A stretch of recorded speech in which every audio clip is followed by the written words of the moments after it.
This channel does not promote any violent, harmful, or illegal activities. All content provided by this channel is meant for an educational purpose only.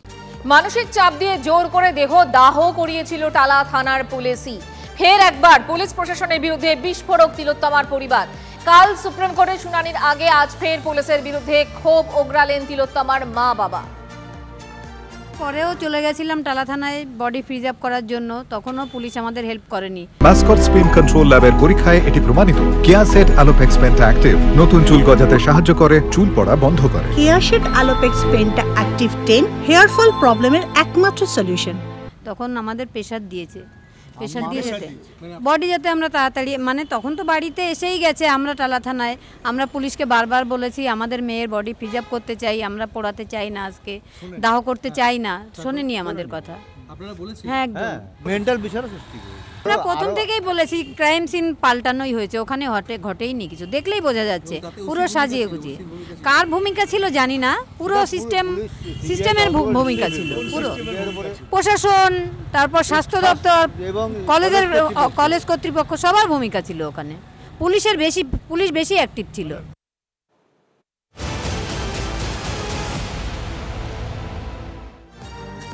আগামীকাল supreme কোর্টে আরজিকর মামলার শুনানি। তার আগে status report জমা দেবে CBI. কেন্দ্রীয় agency সূত্রে খবর, অভিজিৎ মণ্ডল এবং সন্দীপ ঘোষ গ্রেফতারের বিষয়ে জানানো হবে শীর্ষ আদালতে। এই মামলায় দুজন বৃহত্তর ষড়যন্ত্রের সঙ্গে যুক্ত বলে সন্দেহ তদন্তকারীদের। তিলোত্তমা ধর্ষণ খুনে প্রমাণ লোপাট হয়েছে, আদালতে জানাবে সিবিআই। প্রমাণ লোপাটের ক্ষেত্রে একাধিক ব্যক্তি জড়িত, এই বিষয়টিও জানানো হবে শীর্ষ কোর্টে। ইচ্ছাকৃতভাবে তদন্ত শুরু করতে দেরি করায় গুরুত্বপূর্ণ প্রমাণ লোপাট হয়েছে, সেটাও স্ট্যাটাস রিপোর্টে তুলে ধরা হবে বলে কেন্দ্রীয় এজেন্সি সূত্রে খবর।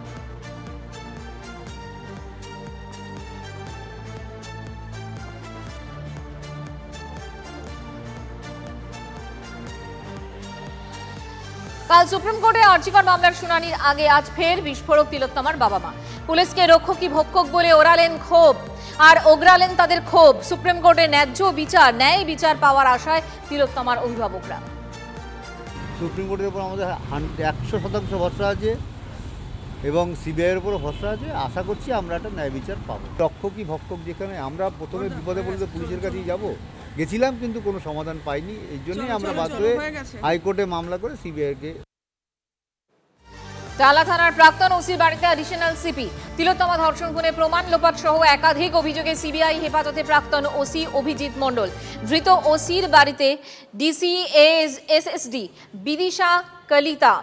এই মুহূর্তে আপনাদের জানিয়ে রাখি, টালা থানার প্রাক্তন ওসির বাড়িতে এই মুহূর্তে অ্যাডিশনাল সিপি। তিলোত্তমা ধর্ষণ খুনে প্রমাণ লোপাট সহ একাধিক অভিযোগে সিবিআই হেফাজতে এই মুহূর্তে প্রাক্তন ওসি অভিজিৎ মণ্ডল। ধৃত ওসির বাড়িতে এই মুহূর্তে ডিসি এসএসডি বিদিশা কলিতা। কিন্তু কি কারণে তারা পৌঁছলেন, এই প্রশ্নটা এই মুহূর্তে উঠছে। টালা থানার প্রাক্তন ওসির বাড়িতে অ্যাডিশনাল সিপি, কি কারণ? তিলোত্তমা ধর্ষণ খুনে প্রমাণ লোপাট সহ একাধিক অভিযোগে সিবিআই হেফাজতে প্রাক্তন ওসি অভিজিৎ মণ্ডল এবং ধৃত ওসির বাড়িতেই ডিসি এসএসডি বিদিশা কলিতা। ছবি দেখাচ্ছি আপনাদের।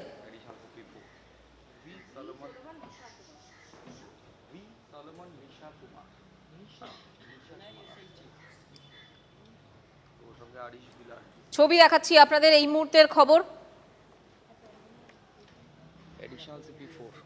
এই মুহূর্তে আমাদের সঙ্গে রয়েছেন আমাদের প্রতিনিধি সুচরিতা। টালা থানার প্রাক্তন ওসির বাড়িতে অ্যাডিশনাল সিপি, কারণ কি কিছু বোঝা যাচ্ছে?